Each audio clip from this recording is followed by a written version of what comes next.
Okay, everybody, hello. We are going to be talking about the second part of our Manifest Destiny series, which is really the age of Andrew Jackson, also known as the era of good feelings. We've got a very interesting characterization here of this fellow. And one of the things I wanted to say about Andrew Jackson before I launch into a little bit about Andrew Jackson is that if there is any one era of American history that is politically similar in the divisions between people who absolutely either love their president or hate their president, this is that era. This is the 1828 to 1836 period of time. And in that period of time, Andrew Jackson is famous for doing some major things that had never really been done by an American president. In fact, in some ways, he may have actually saved the federal government from becoming super weak again, which would have led to those problems that were existing during the Articles of Confederation period, right, that we were talking about.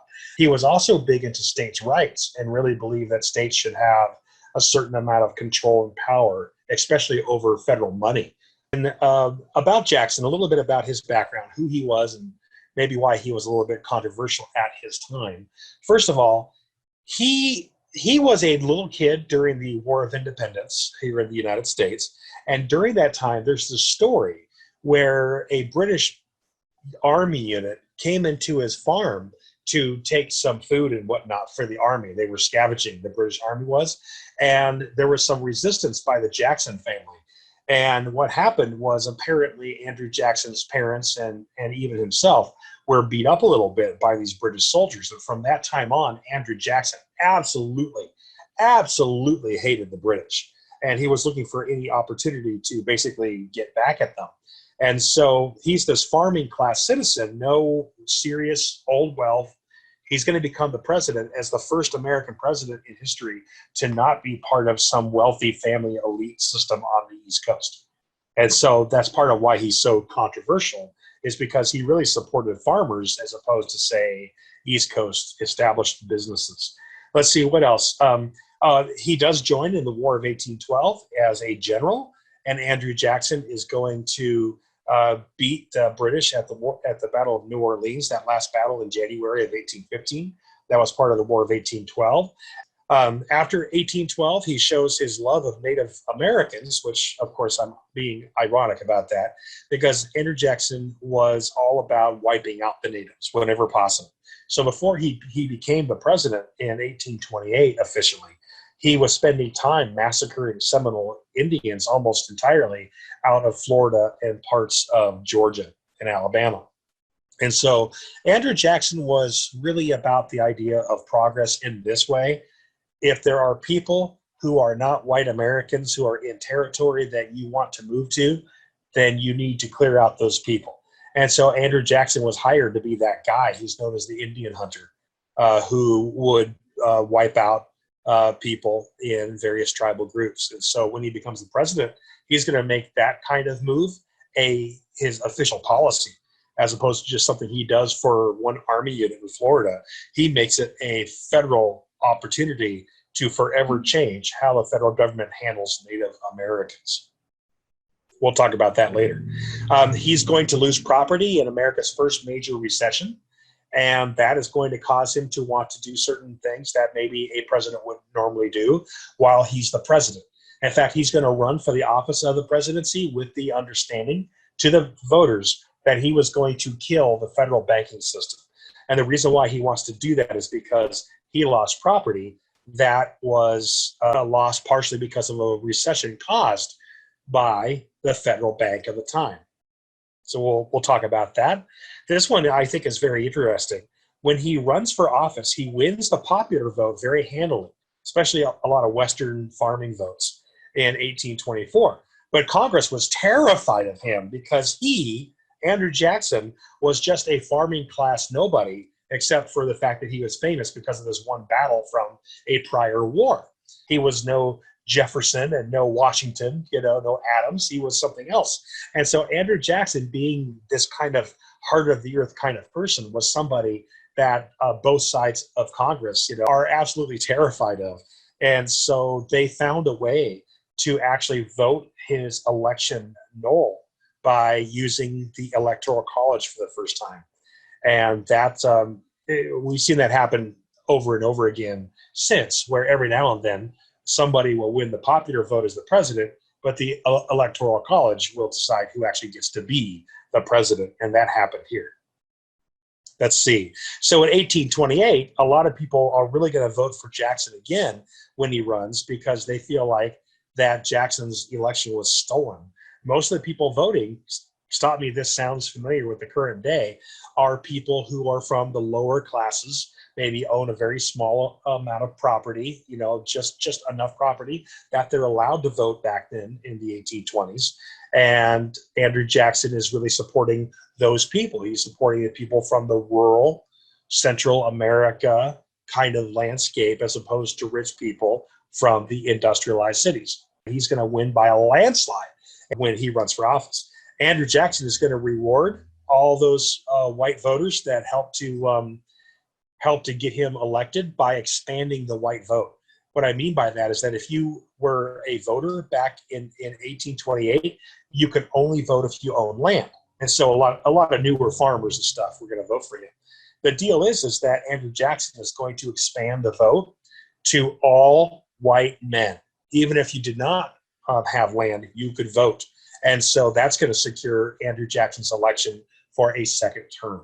Okay, so this guy really knew how to play the vote of the common person as opposed to the elites of the East. Okay, which is what made him so scary to the establishment of the time.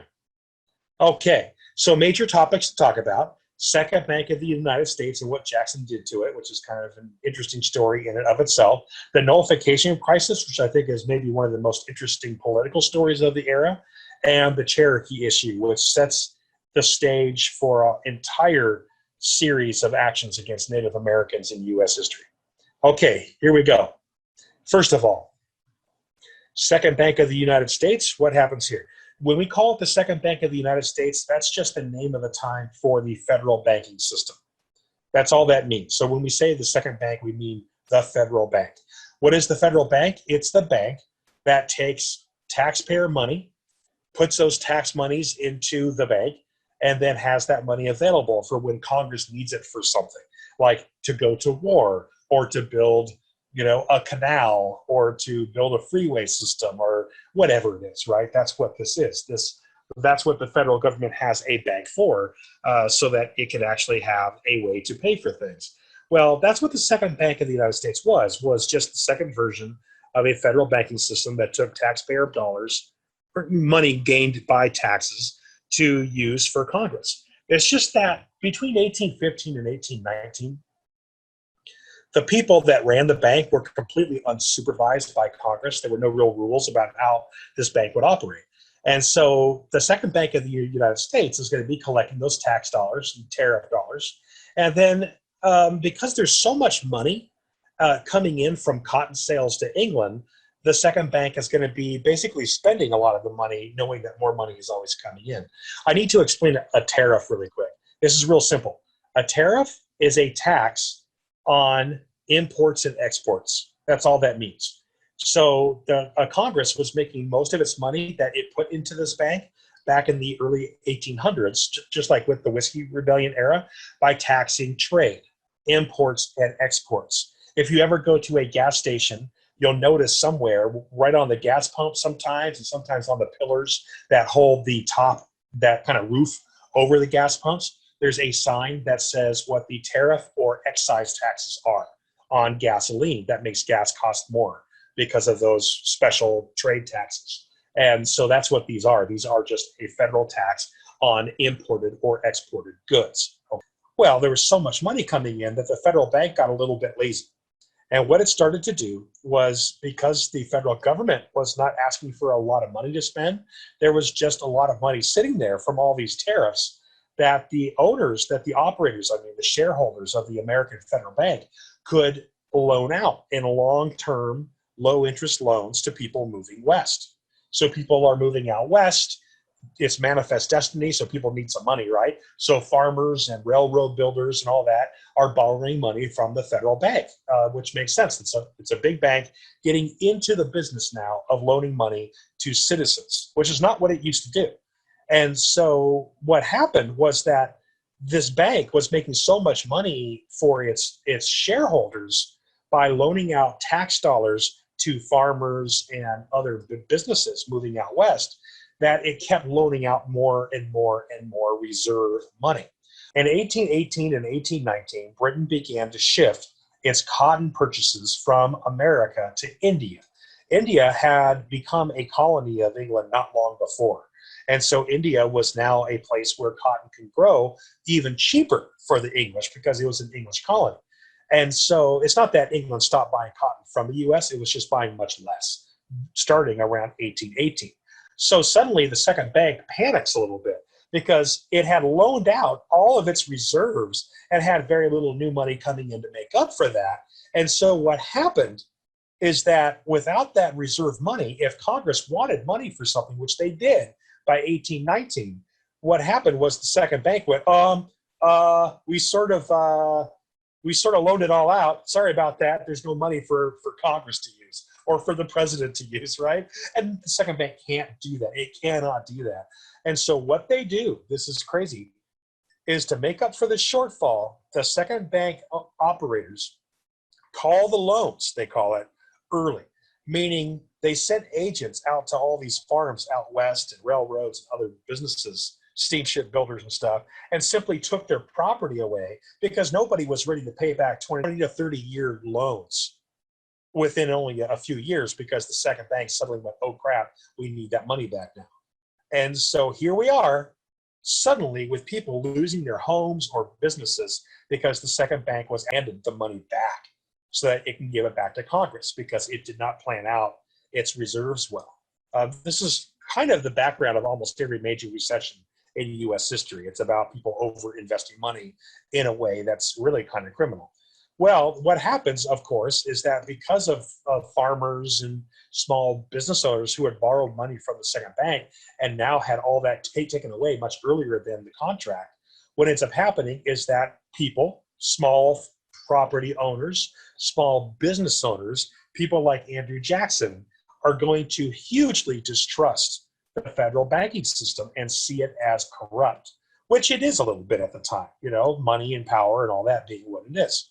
And so when Jackson was elected to the presidency in 1828, his major crusade is against the second bank. He wants to get rid of it. He wants to destroy it, which means he has to fight Congress because Congress were making money because the second bank of the United States was paying them to not get rid of it. Jackson learns that he can simply veto the second bank out of existence, and he does. And for the rest of Jackson's presidency, there is no federal bank. Taxpayer dollars simply go to the states from the federal government. Is just allocated as opposed to going to the federal banking system, which Jackson is going to get rid of, specifically because of the corruption within that second bank that led to a lot of farmers losing their property that Jackson has to defeat. You know, and Jackson's very popular amongst the common classes for having gotten rid of what was seen as an engine of wealthy corruption for people that were making a lot of money off of a bank that caused a lot of poorer people to lose their money. So that's really what happened here with the second bank. So one major success of Andrew Jackson during his time for his supporters was to get rid of a somewhat corrupt and unregulated federal banking system. Okay, nullification crisis. This is one of my favorites. So there were tariffs that were raised by Andrew Jackson in 1828 and again in 1822. What these tariffs were for were to set taxes on imported goods of the sort that the United States already made. Meaning, you might remember for the War of 1812 lecture, one of the final points of that lecture was that during all this era of warfare up through 1815, the United States was having trouble finding a way to buy products from Europe. So there were a number of people that started to manufacture goods of their own in America instead of buying from Europe like people were used to. Well, what happened is as we get to 1828, there's a choice. Americans can either buy products from Europe or they can buy products from Americans who are now making duplicates of those same products. And so one way that you can do a tariff is as a protective tariff. And Andrew Jackson is going to place fairly high protective tariffs on goods from Europe that are similar to goods that are made by Americans. And it's a way to make sure that cheaper products from other countries are not always bought by people in the stores, because when that happens, uh, American businesses don't have an opportunity to kind of develop their industry. So it's a way to kind of manipulate the economy, is by raising tariffs on foreign goods so that foreign goods are more expensive, thereby causing Americans to buy domestic goods. And that's what Jackson does. Jackson raises a federal tariff on foreign goods. Well, South Carolina gets really angry about this because they love buying their European products. And their government is going to hold a meeting. And at that meeting, they're going to agree to nullify the federal tariffs, meaning when goods come from Europe, especially England, into South Carolina will not collect the tariffs or raise the prices of those foreign goods, because they've decided that they're going to nullify the federal law on charging a tariff on foreign goods to protect American businesses. On top of this, South Carolina threatened to leave the country. That's what secede means. They threatened to leave the country if the federal government attempted to collect those tariffs. Interestingly, the United States did not really have a clear definition in the Constitution as to whether or not a state could leave. In theory, a state could leave the Union without much trouble because it's really a contract, the idea of the Constitution. No one had really tried to leave the country before, so Andrew Jackson's one of the first presidents in history to have to deal with a state that threatened to leave the country if it didn't get what it wanted. Isn't that something? So what happens? What happens is Andrew Jackson is going to prove to be a very strong president. Andrew Jackson not only has raised a tariff on foreign imports, he has decided to fight South Carolina.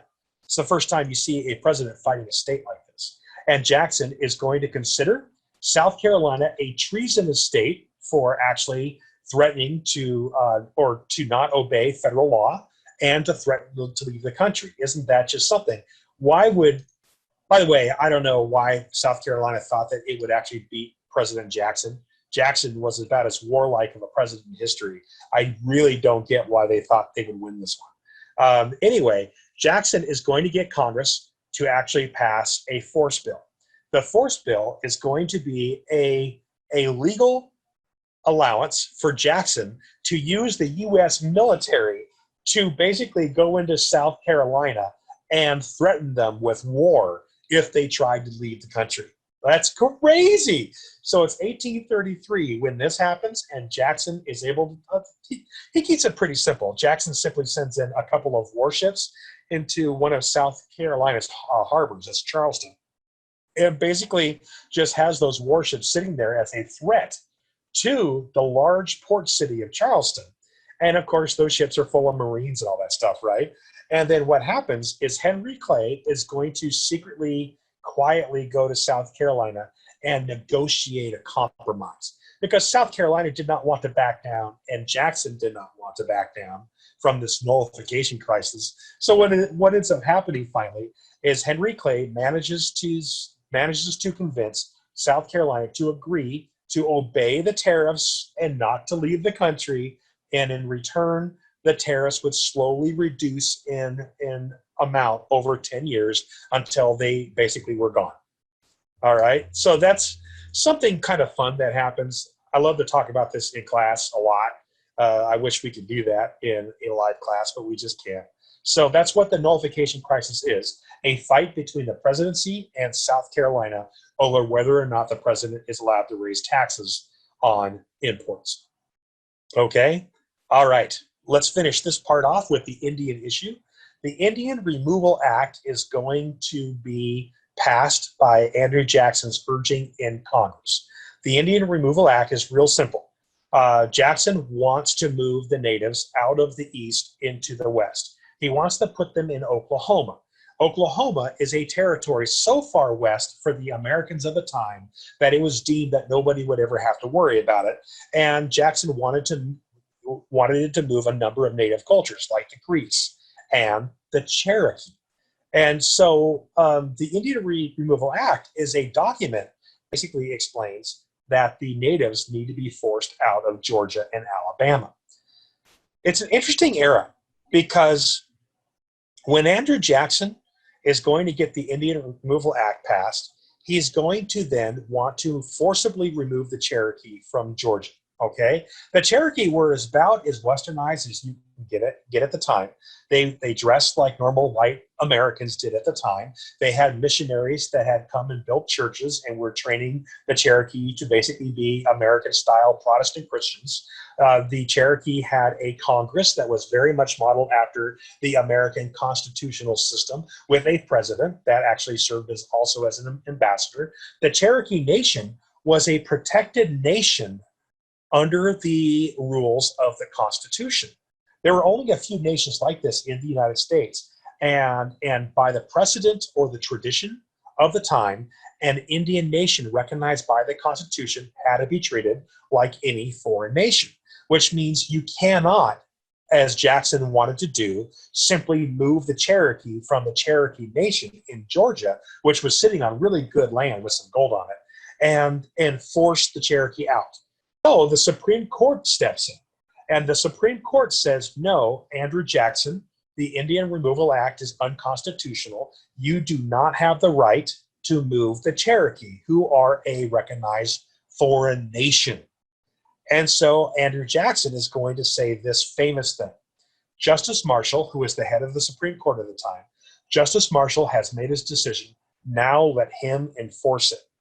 What that means is that Andrew Jackson, for the first time in history as a president, or in the office of the president doing this, Andrew Jackson is going to disobey the Supreme Court.